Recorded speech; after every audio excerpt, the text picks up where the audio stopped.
Bonsoir à tous, bonsoir Sonia. Bonsoir Michel. Et bienvenue dans le 18h de Public Sénat. Nouvelle violence en Grèce, aujourd'hui même, affrontement dans le centre d'Athènes, dont les rues présentent le visage de la désolation, nous le voyons. Les obsèques de l'adolescent tué par un policier se sont déroulées dans un climat de tension extrême et de crise qui révèle un profond malaise de la jeunesse. Nouvel amendement discuté de Philippe Marini. Il supprime l'avantage fiscal accordé aux parents isolés qui ont cessé d'élever leur enfant. François Fillon, de son côté, repousse à 2014 l'objectif de retour à l'équilibre budgétaire. Robert Hue, qui a démissionné des instances dirigeantes du Parti communiste français, lance une association, le Nouvel Espace Progressiste. À 18h45, notez-le, Jean Poluchon, le président socialiste de la région Île-de-France, sera l'invité de Face à nous. Et puis d'autres sujets ce soir au sommaire des 18h. Sonia, avec nos invités. Oui, la crise décourage-t-elle les entrepreneurs? Nous le verrons ce soir. Malgré le contexte très difficile, eh bien, certains entrepreneurs ne renoncent pas à lancer leur entreprise. Également au menu aujourd'hui, le Sénat qui fête ses 50 ans. Nous parlerons bien sûr de la métamorphose du Conseil de la République d'alors avec la sénatrice du Puy-de-Dôme, Michèle André, et du président du groupe centriste, Michel Mercier. Mais d'abord à la une, donc, la situation qui se tend encore plus en Grèce avec des émeutes et même des scènes aujourd'hui de guérilla urbaine en ce moment même dans la capitale. Oui, la colère qui continue de se propager après une troisième nuit d'émeutes urbaines. La Grèce connaît de nouvelles violences au moment où a été enterré dans la banlieue d'Athènes l'adolescent tué samedi soir par un policier. Des incidents ont éclaté non loin du cimetière, suivis d'affrontements entre jeunes et policiers. Élodie Lemaou. Ils étaient plus de 2000 à s'être massés pour assister aux obsèques du jeune Alexis. Depuis qu'un policier a tué par balle cet adolescent samedi, la plupart des grandes villes grecques sont en proie à de violentes manifestations. À Salonique, deuxième ville du pays, après les affrontements de la nuit, plusieurs milliers de jeunes ont été repoussés à coups de gaz lacrymogène par les policiers ce mardi matin. À Athènes, après un défilé dans le centre-ville, de nouveaux incidents ont éclaté près du Parlement où les forces de l'ordre bloquaient l'accès. Face à cette tension, le Premier ministre lance un appel au calme. Dans ces heures cruciales, le monde politique doit unanimement et catégoriquement condamner et isoler les auteurs des destructions.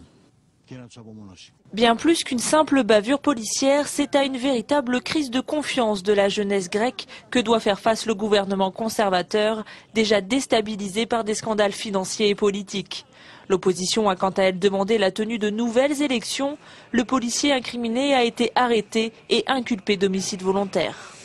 Voilà, et nous reparlerons de la Grèce dans un instant avec notre invité Simon Sutour. Bonsoir, sénateur socialiste du Gard et président du groupe France-Grèce au Sénat, alors que Bernard Kouchner se déclare très inquiet ce soir par la tournure des événements. Un amendement pour limiter les avantages des parents célibataires, les avantages fiscaux. Oui, et à l'origine, Philippe Marini, le sénateur UMP, qui a une idée par jour. La veille, il a dû retirer sa proposition controversée de déduction fiscale de certaines pertes en bourse par de petits actionnaires. Eh bien, ça n'a pas été le cas pour ce nouvel amendement adopté hier soir par les sénateurs. Il vise à supprimer progressivement la demi-part supplémentaire accordée aux parents isolés ayant élevé seuls leurs enfants. Hélène Levert et Cécile Ronfaux. Plus de 4 millions de ménages sont concernés. L'amendement de Philippe Marini prévoit de supprimer progressivement l'avantage fiscal des parents isolés qui n'ont plus d'enfants à charge. Dès lors que ceci ne correspond à aucune charge effective, ni charge de famille, ni charge liée à une invalidité. Un amendement dans l'air du temps. L'État veut faire des économies et lutter contre les niches fiscales. En 2009, l'attribution de cette demi-part supplémentaire coûtera plus d'1,7 milliard d'euros. Cette demi-part, ça soulève un vrai problème de justice. Donc c'est une situation anormale. Des personnes qui divorcent ou qui se séparent ayant élevé leurs enfants bénéficient de cette demi-part bien longtemps, une fois que les enfants sont sortis du foyer fiscal, bien longtemps après, elles n'ont jamais élevé l'enfant seul et pourtant elles vont bénéficier d'une demi-part supplémentaire. Selon le mécanisme adopté par le Sénat, l'avantage fiscal diminuera de 10% chaque année jusqu'à sa suppression en 2018. Une mesure contestée par l'opposition. On nous demande de cautionner d'une manière ou d'une autre la mort en direct de cette demi-part qui concerne, je dois le rappeler, un nombre très important de femmes. Dans la majorité, l'amendement ne fait pas l'unanimité. Jean-François Copé, chef du groupe UMP à l'Assemblée nationale, s'est dit plutôt réservé sur la mesure. pas sûr que l'amendement franchisse l'étape de la commission mixte paritaire. Voilà, et toujours au Sénat, la Haute Assemblée qui supprime contre l'avis du gouvernement l'avantage du prêt à taux zéro pour l'achat de logements respectueux des normes environnementales. François Fillon mobilise aujourd'hui les préfets pour la relance de l'économie. Oui, le Premier ministre a reçu ce matin à Matignon tous les préfets de France pour leur présenter le nouveau ministre de la Relance, Patrick Devedjian. Le mot d'ordre, aller vite dans la mise en œuvre du plan de relance, ce plan qui sera examiné dès demain à l'Assemblée nationale. On écoute François Fillon. Ce plan de relance, il faut qu'il soit immédiat. Et c'est la raison pour laquelle nous avons voulu que dès cet après-midi, le Parlement soit saisi dans la loi de finances rectificative de toutes les mesures à caractère fiscal qui permettront en particulier à l'État de payer par avance les dettes qu'il a vis-à-vis des entreprises, réinjectant 11 milliards d'euros dès 2009 dans la trésorerie des entreprises françaises. Et voilà un peu plus tard François Fillon qui a fixé désormais à 2014 l'objectif d'un retour à l'équilibre budgétaire. Robert Hue, le retour. Oui, il avait quitté en 2003 à la direction du Parti communiste, un an après son échec à la présidentielle de 2002. Eh bien, l'ex numéro 1 du PCF revient et lance une initiative politique selon ses termes. Son nom, Nouvel Espace Progressiste, pas vraiment un parti et pour l'heure pas d'adhérents et pas de candidats non plus aux prochaines élections. Pour présenter son initiative qui a de quoi étonner, eh bien Robert Hue est sorti de son silence. On l'écoute. Je ne ferme la porte à personne. Je suis quelqu'un qui fixe, en tous les cas, le cadre. Tous ceux qui seront d'accord et qui voudront enrichir et participer à la construction que j'ai proposée ce matin, eh bien, peuvent se retrouver dans le nouvel espace progressiste, dans le NEP. Oui, il s'est ouvert à des gens qui sont y compris dans des formations politiques. Il y a mes amis communistes, certains m'ont appelé, me demandent ce qu'ils vont faire. Ils peuvent aujourd'hui être dans ce nouvel espace progressiste tout en étant encore dans le Parti communiste. C'est pas incompatible. Voilà, le nouvel espace progressiste, alors que l'espace se réduit, en tous les cas est très encombré à la gauche de la gauche. On se souvient bien sûr de la création récente du parti de Jean-Luc Mélenchon. Valéry Giscard d'Estaing et Daniel Cohn-Bendit ont débattu aujourd'hui, et notamment de l'Europe, mais pas seulement. Oui, ça s'est passé dans un amphithéâtre bondé de l'université Paris-Dauphine, l'ancien leader de mai 68, face à l'ex-président de la République. Pas pour parler du passé, mais de l'avenir et en particulier de l'Europe. Les deux hommes que beaucoup séparent ont chacun une passion pour la construction européenne. Ils ont confronté leurs idées. Un débat très consensuel, sauf sur la question des éoliennes contre lesquelles l'ancien chef de l'État mène une croisade depuis plusieurs mois. On les écoute. Plus on développe la technologie de l'éolienne et plus ça devient si vous voulez, une mode de production européen, moins ça coûte. Et surtout, vous n'avez pas besoin d'acheter d'uranium, centrale nucléaire, vous n'avez pas besoin, le vent, il arrive chez vous. Vous n'êtes pas obligé de l'acheter. Hein, il est à batterie. Voilà un bref aperçu de ce que peut donner un débat entre vous deux sur les éoliennes. S'il vous plaît. Si les moulins à vent, quand même, hein. Si les moulins à vent étaient la grande ressource de l'énergie. Non, c'est une Pourquoi ressource. les a-t-on démolis pendant la révolution industrielle? Il fallait les garder. On avait des moulins à vent. Non, mais enfin, Qu'est-ce qui s'est passé? Non, c'est une mauvaise plaisanterie. Vous défendez, j'espère sans le savoir, un lobby financier. Écoutez, vous avez instauré le nucléaire en France, qui a été quand même instauré, vous avez défendu le lobby le plus fort qui existe, qui est le lobby nucléaire. Alors, moi, avec mes pauvres éoliennes, vraiment, franchement, qu'est-ce que je suis à côté du lobby nucléaire? Voilà, guerre énergétique et guerre de lobby, si l'on suit donc les deux débatteurs, Valéry Giscard d'Estaing et Daniel Cohn-Bendit. Le Sénat fête aujourd'hui, jour pour jour, ses 50 ans. Oui, c'était il y a 50 ans, jour pour jour. Le Conseil de la République se métamorphosait en Sénat et depuis, eh bien, la Haute Assemblée joue dans la Ve République un rôle souvent reconnu pour essentiel avec un nouveau président depuis un mois. L'institution se veut rénovée. Camille Jean Marchal. Gérard Larcher l'avait promis lors de son élection, le Sénat s'ouvre à l'opposition et commence à lui faire une petite place. Ainsi, la sénatrice socialiste Michèle André a récemment été élue présidente de la délégation aux droits des femmes, tandis que Claude Daumézel était nommé à la CNIL. Pour la droite sénatoriale, rien de nouveau, la gauche a toujours eu son rôle à jouer. La première vice-présidente du Sénat est une socialiste. Et tout le monde s'est exprimé à voter, donc ça vous prouve bien. Si on a voté pour un président qui est soit de la majorité présidentielle, on a voté pour une première vice-présidence qui n'a pas la majorité présidentielle, donc il y a une libre expression des sensibilités différentes du Sénat. Mais la gauche reste toujours sur sa faim et mise beaucoup sur la réforme constitutionnelle votée en juillet dernier. Celle-ci laisse la possibilité à la Haute Assemblée de créer 2 nouvelles commissions, l'une sur la prospective, l'autre sur le développement durable. Cette hypothèse aiguise les appétits à droite, bien sûr, mais aussi à gauche, où l'on en espère la présidence. J'espère que ça pourra se débloquer sur les 2 présidences de commission qui vont être mises en place et que nous pourrons avoir une plus juste représentation de l'opposition, parce que nous ne demandons qu'à travailler de façon objective sur des dossiers dans cette maison. Ce serait donc un signe supplémentaire d'une gestion plus collégiale du Sénat, comme le souhaite son président.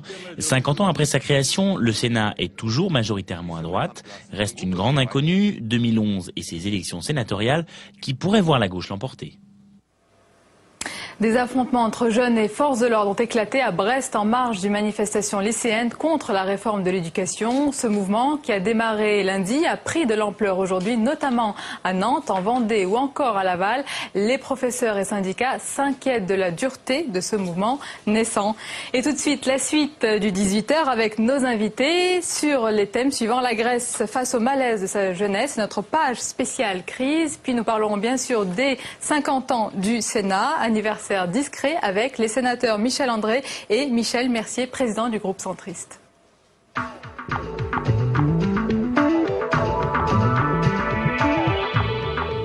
La Grèce fait donc face à une crise sans précédent marquée par la révolte très violente de la jeunesse. Avec nous Simon Suitour, bonsoir. Vous êtes sénateur socialiste du Gard et président du groupe France-Grèce au Sénat.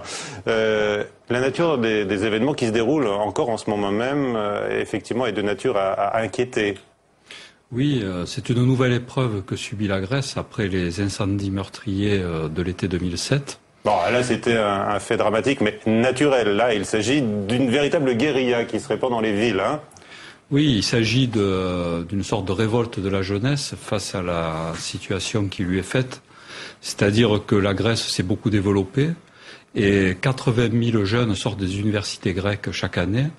Et la moitié d'entre eux ne trouvent pas de travail. Ils n'ont donc le génération qu'on appelle génération à 700 €, oui, c'est 600, ça 700 €. Donc ils n'ont le choix qu'entre l'émigration. Et la Grèce a été longtemps un pays d'émigration. Mais son développement avait fait que cette émigration s'était stabilisée, s'était même arrêtée. Ou la surexploitation. Et la surexploitation, c'est ce qu'on appelle effectivement la génération des 600-700 €. Alors vous avez parlé effectivement des incendies. C'est important de faire le parallèle car à chaque fois, c'est l'impuissance du pouvoir conservateur en place qui est blâmée.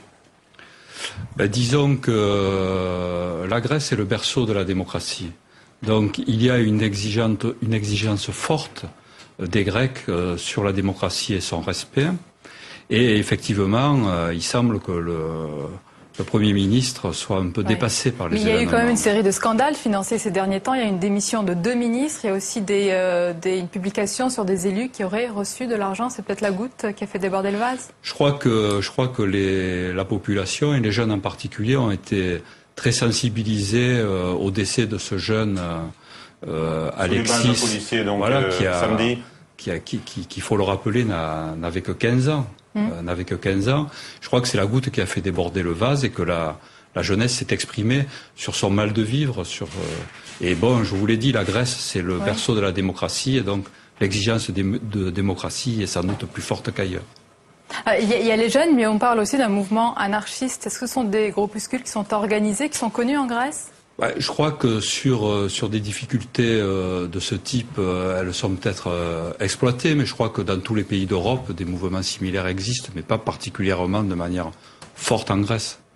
Face à la faiblesse actuelle du pouvoir, comment est-ce que les choses peuvent évoluer dans les heures qui viennent Moi, je pense qu'en tant qu'ami de la Grèce, je pense que c'est aux Grecs à décider eux-mêmes. Donc, il y a le Premier ministre qui a la position que vous avez indiquée.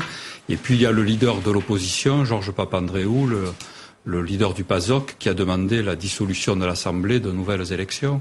Mais en tout état de cause, je pense que c'est à nos amis grecs à décider. Alors vous rappelez effectivement que la Grèce est le berceau de la démocratie, mais on entend toujours quand même parler des mêmes familles au pouvoir de génération en génération. On a l'impression que c'est quand même assez figé.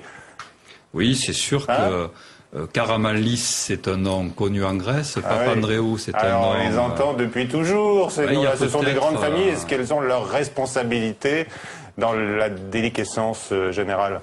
Je ne pense pas que ce soit ces familles qui ont une responsabilité, mais peut-être un système qui globalement a produit ces grandes familles et qui est contesté, qui est aujourd'hui bousculé, effectivement. Alors Simon Sutour, on rappelle, vous êtes président du groupe France-Grèce au Sénat. Est-ce que vous avez aujourd'hui des contacts sur place, des gens qui vous racontent ce qui se passe? Moi, j'ai beaucoup de contacts du groupe d'amitié France-Grèce du Sénat avec la Grèce et les Grecs. J'y ai beaucoup d'amis et c'est certain que la population est extrêmement troublée. Ils sont inquiets aujourd'hui? Oui, ils sont très inquiets. Ils sont inquiets, mais je crois qu'on a là, en Grèce, une première manifestation de ce que la crise économique mondiale va produire, malheureusement, sans doute, aussi dans d'autres pays d'Europe. Très bien, merci pour ces précisions, Simon Sutour. Nous allons maintenant ouvrir notre page spéciale crise, alors que François Fillon annonce à l'instant la mise en place d'un site internet unique pour la création d'entreprises. C'est notre sujet ce soir.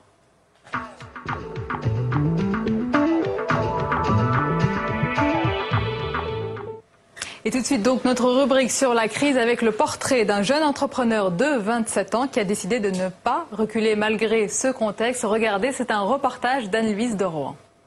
Monter une chaîne de kebab à l'image de son appartement design, il y pensait depuis longtemps.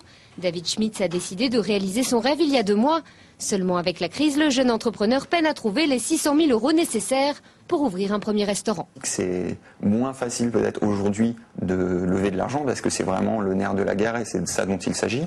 Aujourd'hui, ce qui m'empêche de progresser et d'ouvrir demain, c'est vraiment le fait d'avoir le capital nécessaire à l'investissement. S'il travaille beaucoup chez lui, David arpente régulièrement le quartier du 1er arrondissement de Paris. Il espère y trouver l'emplacement idéal pour servir tous les jours 45 couverts. C'est aussi l'occasion de prendre la température des consommateurs. C'est intéressant de voir, notamment après 14h30, quel type de flux il y a, s'il y a du monde qui passe. Puis là, même en temps de crise, si les gens continuent à consommer, à aller en restauration, s'ils sont plutôt au ticket restaurant ou sur leur argent à eux. C'est toutes sortes de choses auxquelles on ne pense pas, nous, simples clients, et qu'en tant qu'entrepreneur, il faut toujours avoir à l'esprit.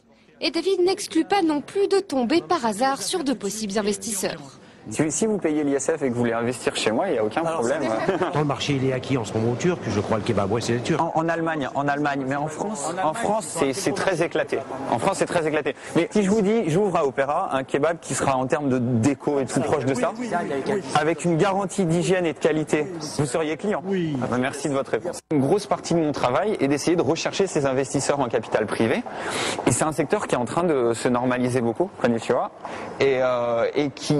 Aujourd'hui, on a de plus en plus de clubs de business angels, de clubs d'investisseurs qui essayent de regrouper les gens et de trier un peu le flux de projets parce qu'évidemment, il y a un effet d'aubaine qui s'est créé et de plus en plus de gens essayent de lever de l'argent par cette voie.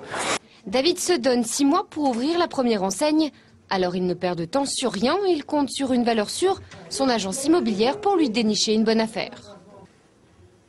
Dans les offres que j'ai de Diane, les prix baissent pas. Pas encore. Son agent pense avoir trouvé un emplacement intéressant, pile dans le quartier que cible David et surtout dans les moyens de l'entrepreneur. Déception pour son client, ce n'est pas vraiment ce qu'il cherche. C'est probablement pas le bon, mais c'est le quotidien de l'entrepreneur de visiter beaucoup pour trouver quelques bonnes affaires. C'est de toute façon un quartier intéressant, donc ce sera la prochaine fois. Car il faut beaucoup de patience et de volonté pour monter sa boîte. Aujourd'hui, plus encore. Et avec nous pour parler de ces jeunes entrepreneurs qui lancent leur business malgré la crise, Angèle Séguillon qui a lancé la société Ethnique Angèle et Thomas Chaudron, ancien président du Centre des jeunes dirigeants. Bonsoir. Bonsoir Angèle Séguillon. Bonsoir. Alors quel est votre projet dans le commerce équitable? Alors mon projet consiste en fait à monter une nouvelle chaîne de supermarchés qui commercialiseront des produits venant de 80 pays dans le monde. Ah mais carrément, des supermarchés, c'est-à-dire des grandes surfaces. C'est des grandes surfaces. Le premier aura une surface de 1000 mètres carrés dans le 9e arrondissement. Et l'idée, c'est en fait de commercialiser les produits emblématiques de 80 pays du monde. Voilà. Par exemple, emblématique, c'est quoi? Le café? Alors, c'est le café, c'est des haricots pour le Brésil, c'est du riz mexicain, c'est du riz basmati, c'est de la feijoada du Brésil, c'est de la cachaça particulière du Brésil. C'est très varié. Donc, on a 80 pays représentés. Des alcools forts aussi dans les rayons. Hein. Il y aura des alcools forts dans les rayons. Alors, vous deviez lancer votre business au mois... Vous deviez lancer votre business au mois de décembre. Vous l'avez un petit peu décalé pour le mois de février. Vous avez des difficultés? Nous avons eu d'énormes difficultés. En fait, le premier magasin, donc rue du Faubourg Montmartre, aurait dû ouvrir le 1er décembre. Nous avions 80% du financement au mois de juillet. La crise est passée par là, donc il nous manquait 16% du financement. Et toutes les banques, en fait, qui devaient nous apporter le complément de financement, se sont désistées les unes après les autres. Et au début, nous n'avons pas très bien compris ce qui se passait. Nous avions un bon projet, le business plan était parfait, tout le monde était complètement happé par le projet et nous n'avons absolument pas compris ce qui se passait. Voilà, nous l'avons compris en septembre quand effectivement on a commencé à parler plus sérieusement de la crise. On sait que les Français limitent leurs dépenses alimentaires, font très attention au prix. Est-ce que les produits équitables sont plus chers par exemple? Est-ce que ça a pu freiner votre projet? Non, pas du tout, parce qu'en fait nous ne faisons pas uniquement des produits équitables, nous allons faire des produits d'ici et d'ailleurs. En gros, vous pourrez avoir ça dans nos magasins. Merci, voilà. Dans la région Rhône-Alpes, il y a plein de produits qui trouveraient leur place sur vos rayons. Voilà, exactement. Ça va être le supermarché d'ici et d'ailleurs, avec des produits d'ici et des produits d'ailleurs. Ça veut dire que monsieur, si sa maman veut faire une blanquette de veau, elle trouvera tout ce qu'il faut pour le faire. Je peux la faire moi-même. Et façon excellente. Exactement. Des choux. Voilà. On en trouvera, voilà. Ici. Mais le label, c'est équitable. Hein. Le label, c'est vraiment les produits d'ici et d'ailleurs à la portée de tous. Voilà. Pour soutenir les petits producteurs. Voilà, on va soutenir les petits producteurs d'ici et d'ailleurs. C'est un beau projet. Voilà. Alors Thomas Chaudon, vous avez été à la tête pendant un certain temps du Centre des jeunes dirigeants. Où en sont aujourd'hui les ambitions des promoteurs, des jeunes promoteurs? Écoutez, je crois que l'exemple qu'on a là, il est assez exemplaire parce que, crise ou pas, le métier d'entrepreneur, là-bas, c'est quand même transformer des contraintes en opportunités. Une entreprise se développe, s'il y a un marché, il y a toujours un besoin. Ouais. Il y a moins de maréchaux ferrants qu'il y a 100 ans, mais il y en a encore aujourd'hui, ils gagnent sans doute beaucoup mieux leur vie. Peut-être que la crise montre la limite de votre formule, hein. Il y a toujours des opportunités. Mais bien sûr, regardez le jeune créateur qui a créé un site qui s'appelait Vive la crise, qui... parce qu'il y a eu un peu une cabale dans la presse, est obligé de le fermer, mais qui offrait des possibilités, je le connais pas. Mais en tous les cas, j'ai vu qu'il offrait des possibilités pour que des annonceurs, des gens qui font du crédit ou des banques puissent mettre des bandeaux sur Internet. Enfin, il y avait toute une logique, une économie qui se crée. Il y a toujours un besoin, il y a toujours un marché. Le tout, c'est que le marché d'hier n'est pas celui de demain. Et ce qui a fait la force d'entreprises qui étaient là depuis très longtemps, parfois, ne fera pas leur force dans les 5 ans à venir, les 10 ans à venir. On est quand même dans un changement de modèle très profond. On est un système qui est en train de s'effondrer. Pour créer une entreprise, il faut une idée. On voit bien que madame en a une. Et c'est quand même la base de tout, parce que sinon on fait rien. Il faut des hommes, je vois que j'ai remarqué, enfin des hommes dans le sens large, des hommes et des femmes, même pas ou, et des femmes, avec un grand H. Vous dites nous, il faut de l'argent et il faut des valeurs. Roger Séguin, quelles expériences avez-vous déjà dans l'entreprise? Alors, j'ai passé les 10 dernières années au sein du groupe Carrefour et ma dernière mission a été en fait de traiter de la gestion de la demande pour des membres du directoire du groupe Carrefour. Et avant ça, j'étais consultant en organisation et en fait j'ai été débauchée en tant que consultant pour travailler pour le groupe Carrefour. D'accord, donc vous connaissez toutes les recettes du marketing et du commerce, équitable ou non? Je connais en fait l'ensemble des processus métiers de la grande distribution. Très bien. Merci. En tous les cas, on vous souhaite bonne chance et on va suivre, bien sûr, la progression de votre nouvelle aventure commerciale avec le grand succès. Et on ira faire nos courses dans le 9e arrondissement. Hein. Exactement. 16 rue du Faubourg Montmartre. Moi, je suis là pour lui faire dire l'adresse de son magasin. Thomas Chaudon, vous voulez réagir? Non, je voulais connaître l'adresse. Et je voulais quand même remarquer une dernière chose, c'est que je disais que pour créer l'entreprise aujourd'hui, encore demain plus qu'hier, il y a la notion de valeur. Et on voit bien que les valeurs de madame le commerce équitable, c'est au cœur de ce qui sera demain le modèle économique des entreprises. On ne peut pas continuer dans les excès de tout genre qu'on a vécu, qu'on a connus, parce qu'on voit bien où ça nous amène. Ça fait 70 ans que le CJD se bat pour ça. Heureusement, on n'est pas les seuls. Et ça, c'est la vraie réussite de demain, c'est avoir des hommes et des femmes d'entreprise qui ont ces valeurs-là. François Fillon lance aujourd'hui un site internet pour favoriser encore plus la création d'entreprises. On dit qu'il y a quasiment plus de formalités aujourd'hui à remplir, mais tout est bon encore. Si, il y a des formalités. Attention, créer une entreprise, même à 1 euro, c'est pas comme acheter une baguette. On voit bien aujourd'hui qu'il y a ceux qui créent avec un projet, il y a ceux qui créent pour avoir un revenu, c'est quand même pas la même chose. Oui, moi je voulais dire que ça a toujours été difficile de créer des entreprises. Et pour les femmes, nous avions créé il y a 20 ans, j'avais créé un fonds de garantie Parce que la question, c'est la trésorerie. La question, c'est l'investissement et la trésorerie. Et visiblement, la question, elle est là, aujourd'hui. Encore. Voilà, alors on continue à parler de la crise avec vous. Michèle André, sénatrice du Puy-de-Dôme, et on va vous poser la question. Comment ça se passe chez vous, la crise? Ainsi qu'à Michel Mercier, hein.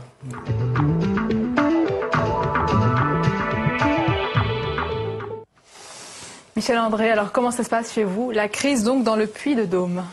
Ça se passe par Michelin qui ouvre un moment de chômage technique important. Et chez nous, quand Michelin est en chômage technique, les autres s'inquiètent, les sous-traitants s'inquiètent, les commerçants s'inquiètent, nous sommes inquiets. Oui, voilà, très clairement. Et sur le chômage technique, il y a des mesures qui ont été prises par le chef de l'État qui veut effectivement que ce soit une solution temporaire pour éviter la perte d'emploi. Qu'est-ce que vous dites à ça? Temporaire, espérons. Oui. Mais quand vous avez un salaire qui diminue sensiblement pendant 3 semaines, 1 mois, les collègues sur Peugeot, PSA sont sur 1 mois. Oui, il y a des inquiétudes, véritablement. Et ça se ressent, y compris dans les achats de Noël en ce moment, qui sont un peu mous, un peu fatalistes. En fait, c'est sévère chez nous. Michel Mercier, même question. Comment ça se passe chez vous, la crise? Peut-être que chez nous, c'est d'abord le BTP qui est marqué très fortement parce qu'on vivait une époque dans la région lyonnaise de grande expansion et de construction et qu'il y a un arrêt aujourd'hui et que notre souci est de faire en sorte que les entreprises puissent passer le cap, ne disparaissent pas et trouvent du travail. C'est pour cela que bon, il y a le plan de relance, puis il y aura aussi probablement les collectivités locales, en tout cas départements. Au niveau du département, qu'est-ce que vous pouvez faire? Puisque Nicolas Sarkozy compte beaucoup sur les collectivités territoriales, il a annoncé des dotations supplémentaires. Est-ce que l'argent vient? Il a raison, parce que depuis de nombreuses années, les collectivités locales font l'essentiel de l'investissement public non militaire. Donc, on va continuer. Nous, le département du Rhône, par exemple, je vais faire recenser tous les chantiers petits, mais qui existe sur tout le territoire départemental, et notamment dans les collèges, et on va avancer tous les travaux de 2010 en 2009. Ça fait 45 millions d'euros. Donc du travail pour les artisans, pour les petites entreprises, et on va faire la même chose pour les communes que l'on aide, prendre une année d'avance dans l'aide aux communes, pour faire en sorte que le temps de la crise, on puisse le passer le mieux possible. Je pense que là, on a tous à être ensemble. On ne sait pas combien de temps ça va durer, mais plus vite on agira, mieux ce sera. Alors, il y a l'aspect international, puis il y a aussi l'aspect micro-local qui est important. Merci. Allez, on évoque les 50 ans du Sénat maintenant avec vous. Oui, il y avait un peu d'histoire sur une institution qui avait donc succédé à une autre, le Conseil de la République. Oui, alors, Michèle André, on sait que le rôle du Sénat depuis 50 ans a été contesté par le général de Gaulle, par Lionel Jospin qui avait parlé d'une anomalie quant au mode d'élection. Voilà, je précise. Aujourd'hui, il n'y a pas beaucoup d'événements autour de cet anniversaire finalement, alors qu'on parle d'une rénovation toujours. Non, c'est vrai que je trouve discret. On le sait, nous savons que c'est aujourd'hui, c'est une belle date. Peut-être la discrétion s'y est-elle au Sénat, mais en tout cas, il faut marquer les évolutions, c'est clair. Et l'évolution, c'est peut-être la chaîne publique Sénat, c'est plus de femmes au Sénat, il y en avait sans doute très peu il y a 50 ans. Et donc c'est une évolution qui en marche, c'est clair. Et l'évolution en marche avec le nouveau président Gérard Larcher? Mais j'espère à voir, parce que aujourd'hui la délégation droits des femmes, égalité des chances hommes et femmes a été confiée à une socialiste. C'est vous, c'est vous, je précise. Absolument, mais je voudrais bien que l'hirondelle, même femme, ne fasse pas le printemps.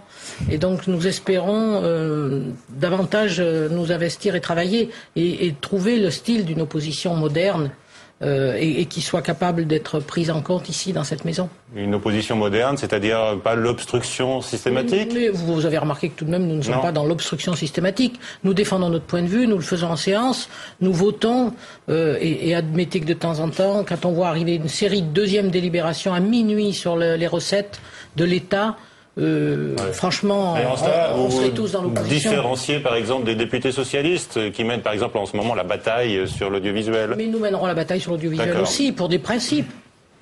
Michel Mercier, oui. C'est une rénovation aussi qui est motivée par la réforme constitutionnelle, bien sûr. Je crois qu'il y a la réforme constitutionnelle, puis il y a pour le Sénat une vraie obligation d'être dans son temps, dans son siècle. Qu'il y ait plus de femmes, c'est tout à fait normal. J'observe déjà que le mode d'élection sénatoriale fait qu'il y a plus de femmes sénateurs que de femmes députées. Simplement, quand il y a un scrutin de liste et la proportionnelle, c'est plus facile pour une femme de se faire élire. D'abord parce que les formations politiques sont obligées de mettre des candidats de femmes. Je crois qu'il ne faut pas tomber dans l'angélisme, dans ce genre d'affaires. Mais il y a des progrès, il y a des changements au Sénat. Il en faut plus encore. C'est évident. Le mode de scrutin, Madame André parlait tout à l'heure de l'expression de Lionel Jospin. Il est évident qu'il s'est un peu trompé. Oui. Parce que les résultats de cette année ont bien montré que la gauche avait beaucoup progressé, plus qu'elle ne l'annonçait. Mais ça, c'est de bonne guerre. On savait qu'elle allait plus progresser qu'elle ne l'annonçait. Alors, elle se faisait un peu peur. Elle essayait de montrer que... Elle faisait son travail. Elle faisait son travail. Mais moi, je critique pas. Mais ça veut dire aussi que la prochaine fois, elle va encore progresser. Et que c'est tout à fait normal. Elle ne peut pas gagner les élections locales et pas gagner les élections sénatoriales. Moi, ça me pose pas de problème existentiel. Si on veut pas qu'elle gagne, il faut qu'on gagne les élections locales. Et voilà, il n'y a pas d'autre solution. Mais le corps électoral en place, c'est celui de la prochaine fois. Et le corps électoral en place, c'est celui de la prochaine fois.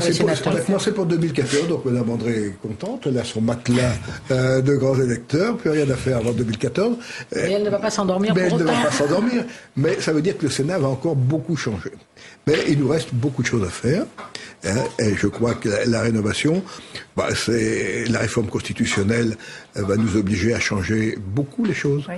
On va voir dès le mois de mars des textes arriver après leur reconstruction en commission. Voilà. Le texte qui viendra en discussion sera celui qui aura été amendé en commission. On va voir des fois le gouvernement amender le texte parce que son texte, le texte qui sortira de la commission, il sera trop loin de celui que voulait le gouvernement. Donc le gouvernement va déposer des amendements pour améliorer, selon ses vues à lui, le gouvernement, le texte de la commission.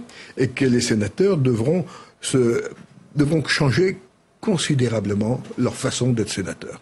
Ça marchera, cette affaire-là, que s'il y a un changement culturel. C'est-à-dire beaucoup plus de travail, par exemple, en commission. Beaucoup plus de travail, de présence, et probablement que, au bout de quelques années, on s'apercevra que les questions de cumul de mandats sont vues différemment.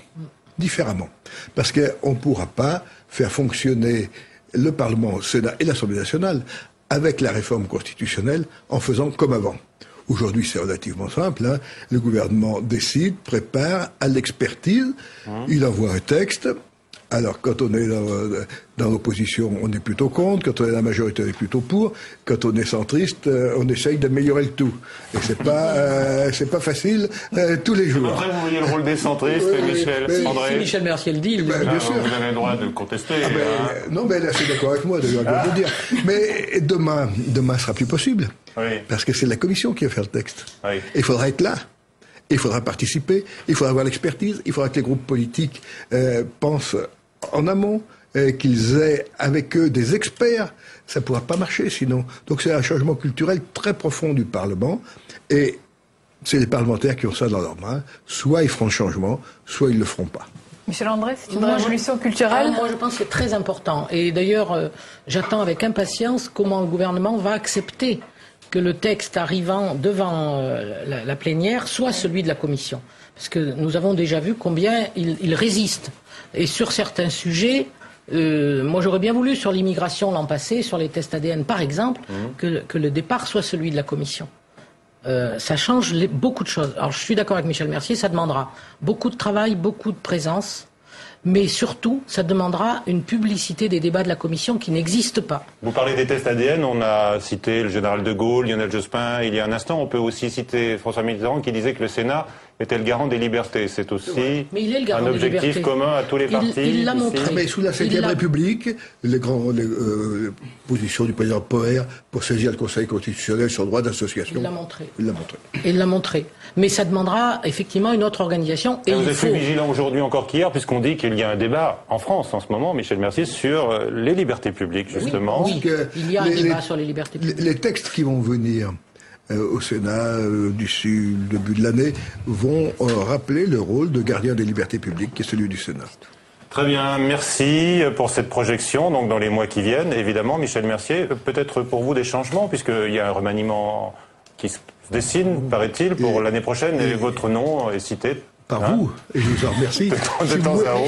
Il faudra d'abord avoir voté la loi organique pour permettre aux ministres, actuellement ministres, qui reviendraient dans les parlements, d'y revenir. Ah bon, certainement. Oui, ça va se faire assez vite. Hein. Bon, je sais pas, mais vous avez les en courant tous les deux.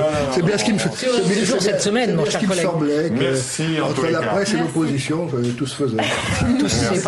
Merci à tous. Restez avec nous tout de suite. L'Europe et nous sur la sécurité alimentaire. Bonsoir. Et puis à autre chose. 18h45, dans 15 minutes, je vous retrouve pour Face à nous avec Jean-Paul Huchon, le président socialiste de la région Île-de-France.